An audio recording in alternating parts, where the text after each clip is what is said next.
Welcome to sunrise spray paints. ఈరోజు car head లైట్ని మన ఎండేసి వానకి తగిసి షేడ్ అవుట్ అయిపోయి మన బ్రౌన్ షేడ్లో వచ్చేసి మన లైటింగ్ రాదనమాట. అలాంటి కార్కి మన సన్రైజ్ స్ప్రే పెయింట్స్లో 2K01P క్లియర్ కోట్ యూజ్ చేసి దాన్ని కొత్తగా ఎలా తీసుకురావాలో చూద్దాం అనమాట. ఫస్ట్ అయితే 800 శాండ్ పేపర్, వాటర్ పేపర్ తీసుకొని 800 దాంట్లో వాటర్తో శాండ్ చేసుకోండి. మొత్తం నీట్గా ఆ ఎల్లో షేడ్ అయితే ఏదైతే ఉందో దాన్ని మొత్తం నీట్గా వాటర్ యూజ్ చేసి నీట్గా ఎల్లో షేడ్ ఏదైతే ఉందో దాన్ని మొత్తాన్ని నీట్గా పోయేలాగా 800 శాండ్ పేపర్తో మొత్తం నీట్గా రబ్ చేసుకోవాలి. 2000 శాండ్ పేపర్ తీసుకొని దాన్ని కూడా వాటర్తో శాండింగ్ చేసుకోవాలన్నమాట.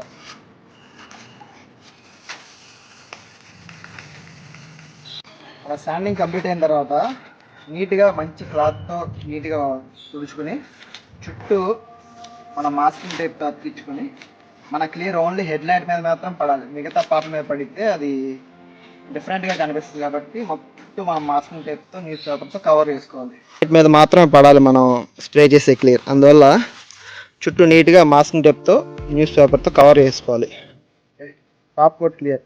కలర్ కోడ్ వచ్చేసి 2K01P వచ్చేసి కలర్ కోడ్. మనం మొత్తం ప్రిపరేషన్ శాండింగ్ మాస్కింగ్ టేప్తో మొత్తం లైట్స్ కవర్ చేసిన తర్వాత మాత్రమే మనం దీన్ని యాక్టివేట్ చేసుకోవాలి. ఇది వచ్చేసి మన 2K ప్రోడక్ట్ అన్నమాట. దీనికి 2 సైడ్స్ కూడా క్యాప్స్ వస్తాయి. మన 1K అయితే ఓన్లీ సింగిల్ సైడ్ వస్తాయి. 2Kకి మాత్రం ఒక ఎండ్లో ఇది యాక్టివేషన్ బటన్. ప్లేన్ సర్ఫేస్ మీద గట్టిగా స్మాష్ చేసానమాట. ఇప్పుడు దాని మధ్య హార్డ్నర్కి లిక్విడ్కి ఉన్న చిన్న మధ్యలో బ్యారియర్ ఉంటుంది, అది బ్రేక్ అయ్యి యాక్టివేట్ అవుతుంది అనమాట. ఇప్పుడు 2 హార్డ్నర్ లిక్విడ్ మిక్స్ అవుతాయి. ఒక 2 మినిట్స్ ఇలా షేక్ చేస్తే మనం యూజ్ చేయాలి. మన స్ప్రే ఇప్పుడు కూడా 2 లేయర్స్లో అప్లై చేసుకోవాలి. ఫస్ట్ లేయర్ చాలా లైట్గా,